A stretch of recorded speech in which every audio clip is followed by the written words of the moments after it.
Alright, ako na naman, ikaw na naman kaibigan, nandito na naman tayo. Okay, reaction video na naman tayo. Dito sa politics na nangyayari sa ating bayan. Eto na, Mama Amy Marcos nagsalita na, live na live. Eto na. Ceasefire, di ba kahapon? Natawa nga ako eh. Tuloy-tuloy pa yung hearing, may sagot na, natigilin na daw. At ceasefire na raw.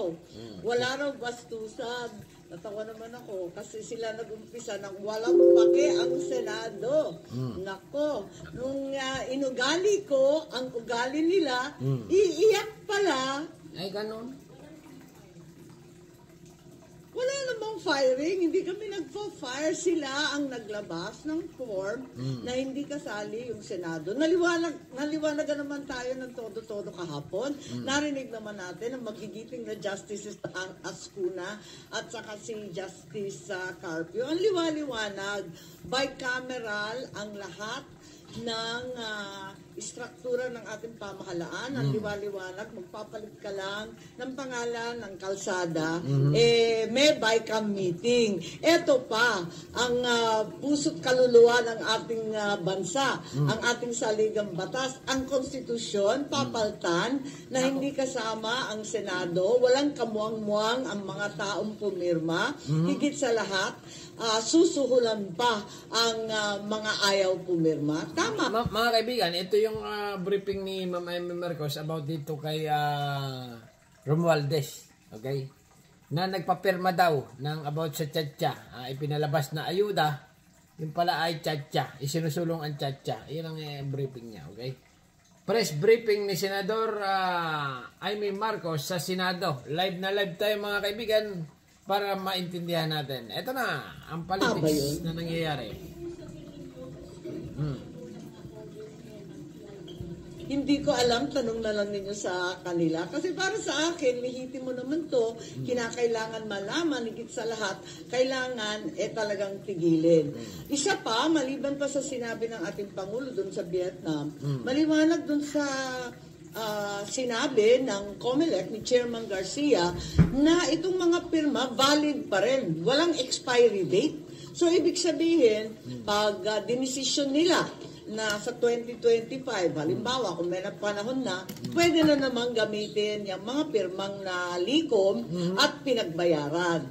Tapos, 2026, malayo pa yung 2028, gagamitin at re-recycle yung mga pirmang yan. Tama ba yun? Kailangan tapusin na itong PI na to kasi it's a political and it's a peking initiative. Dapat tigilan na yan. Alamin natin kung talagang ito mga kaibigan, yung kumakalat sa Pilipinas na pirma-pirma na kinakala ng iba na ayuda. Okay? Ayuda, alam yung mga hindi pa nakakaalam. May kumakalat sa Pilipinas na papirma-pirma ay na kunwari ayuda. Okay? May bigay na 100, yung pala isinusulong ang Chacha. Okay, ito na yung binabanggit ni Ma'am Amy Marcos. Okay, continue lang. Itapon na ang mga pirmang yan, mag-umpisa tayo ng tama. Tamang pamamaraan, diretso, i-konsulta sa taong bayan, alamin yung mga issue, at ang proseso. Ang liwaliwanag naman doon sa author pa, ang ponente ng Lambino, si Justice Carpio, wala raw pag-amyenda ng Santiago case sa sinulat niyang Lambino.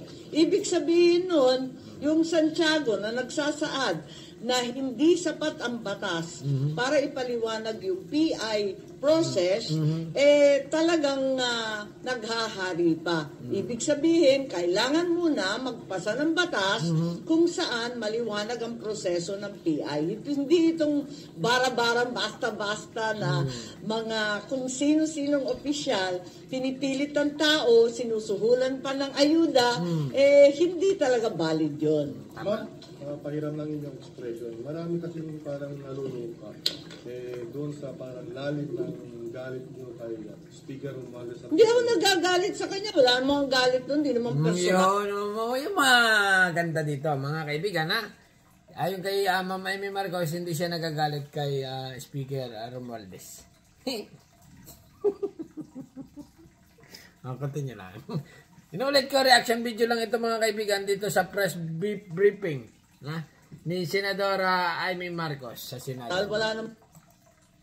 Ay, nako. So, ayoko kasi itong ginagaslight tayong lahat. Nagagaslight na ako sa ginagawa eh. Kunyari, kami ang nag-umpisa. Kunwari, alam ng tao at People's Initiative. Bakit tayo linilin lang? Panloloko na to eh. Tama. Oo nga naman. Tapusin muna yung PI. Otherwise, it has no meaning whatsoever.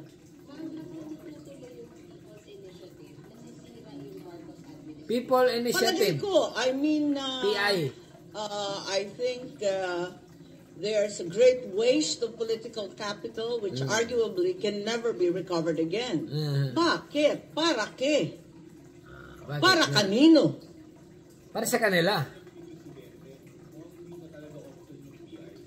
Pero sabi, pinag-aaralan pa, hindi pa maliwanag. Tapos sinabi ni Chairman George Garcia ng COMELEC, inamin niya yung mga pirma, hindi pa tapos dahil valid pa sila at pwede pang i-recycle, gamitin sa susunod na panahon. Walang expiry date eh. Habang nakatambak yan at habang nandyan sa COMELEC, gagamitin at gagamitin yan. Ang layo pa kaya ng 2028. Sabi nga, hindi daw pwede sa 2024. Malabo daw sa 2025. Abay, may 2026 pa, may 2027 pa. Malay natin kung sino yung mga ambisyoso dyan na gagamit ng ganyan.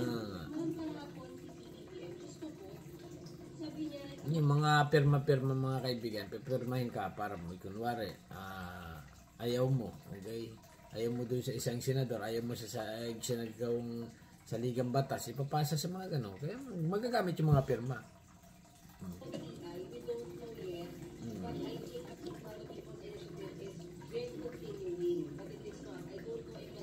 O yun, isa pang problema yun. Una, I don't know. So, hindi pa sigurado. Walang kasiguraduhan. Kasi pag-aaralan pa ng kanyang mga legal consultants.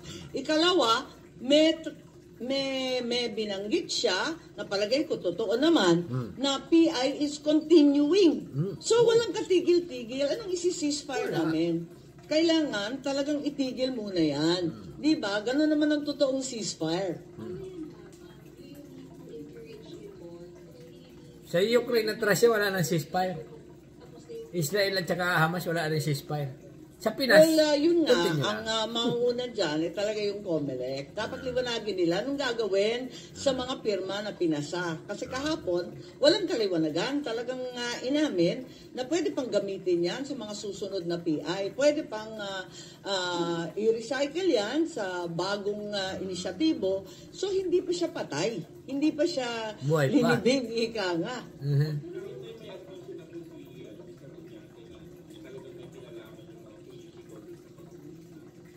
Wala, hindi pa sigurado, di ba? Kasi manggagaling sa COMELEC yan, kung anong gagawin. Kaya kami, ayoko nang mauwi sa patutsadahan. Nakakatawa nga, hindi pa tapos yung hearing, may statement na sila lahat. No, tama nga naman. Okay, tapusin nyo muna ang hearing bago kayo magngangal-ngal, okay? Yun ang mga kaibigan, itong press briefing ni Ma'am Amy Marcos about dito sa Senado, sa PIPI or Chacha or yun na nga, pirma-pirma siguro na isinusulong yung Chacha, okay? Ni ano daw, alam nyo na yan, okay? Hanggang dito na lang mga kaibigan. Inuulit ko, review reaction lang ito dito sa politics na nangyayari sa ating inang bayan, bansang Pilipinas. Okay, hanggang dito na lang. Subscribe my channel. Don't forget, ano nga pala nangyari sa loto na? May tumama na kaya? Isa pa rin yun. Alright, hanggang dito na lang mga kaibigan. Taya lang ng taya ng loto. Hanggat hindi na tama, may pag-asa. Pag tumama, tigil na. Alright, hanggang dito na. Subscribe my channel. Don't forget, comment. Bye-bye. Thank you.